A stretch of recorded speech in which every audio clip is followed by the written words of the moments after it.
Hey YouTube, Electric Adventures here with the Retro Homebrew Community News. Sorry I didn't get a chance to make one of these last month. I've been doing a little bit more digging, so I've got a bit more variety for you this time. So first we'll start out with the PC Engine. Nothing about any specific releases yet. This is just items that are in development. Somebody's actually working on a conversion of the arcade game Bubble Bobble.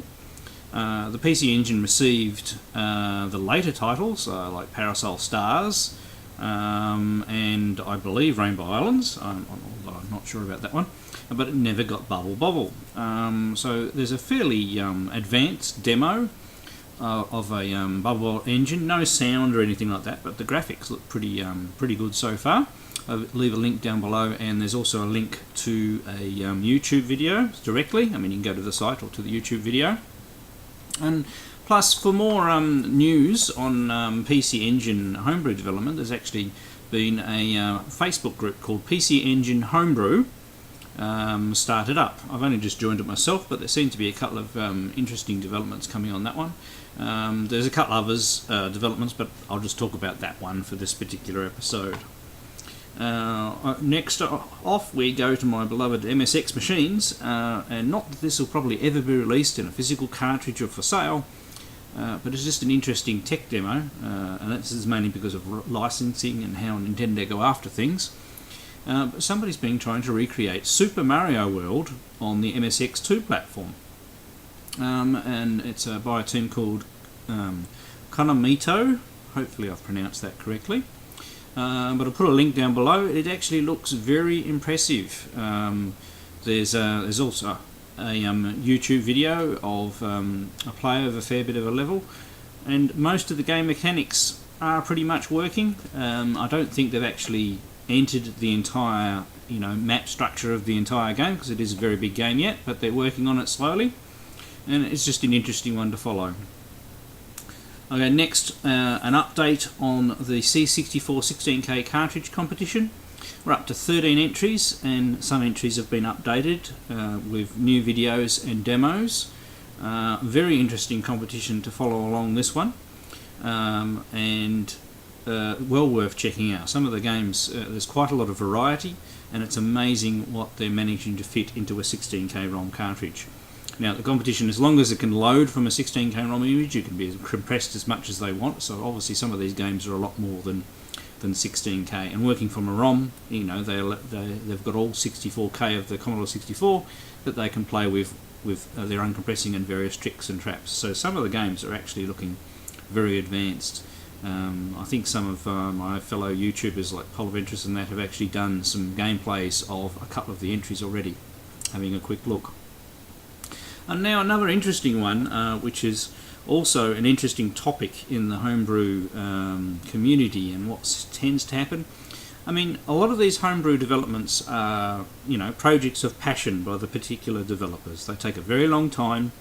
They know they're not going to make any serious money out of them or anything like that.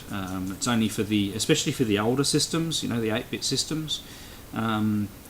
You'll sell enough copies to maybe buy some retro gear or some equipment for your development, but you're not exactly going to make a living. So they're all done part-time in a developer's spare time whenever they can, and it's particularly sad.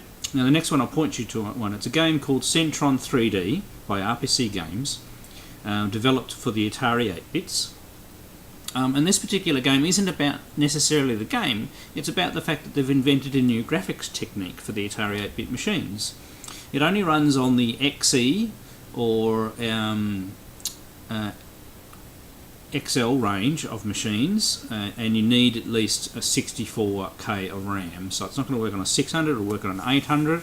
They don't list the 1200 specifically, that does have some compatibility issues, but it'll work on all the XE machines.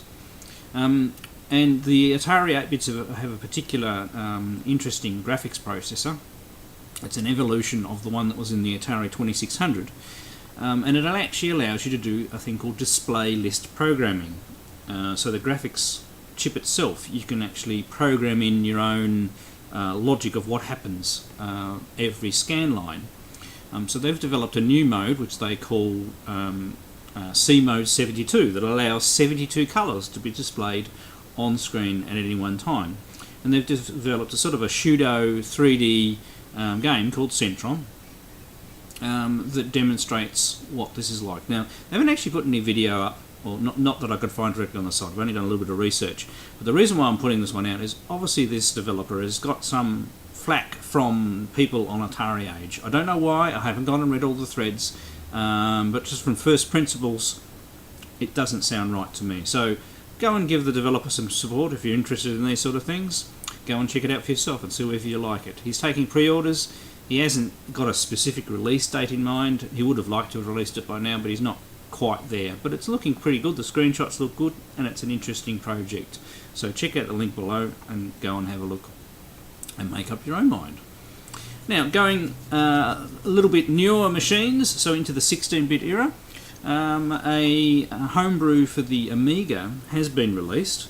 Now, caveat with this, you are going to need an Amiga with at least a 6820 processor, or with a 6830 preferred, and either a physical CD drive, or obviously an ADF digital loader from like an SD card or a PCMCI card to load the game.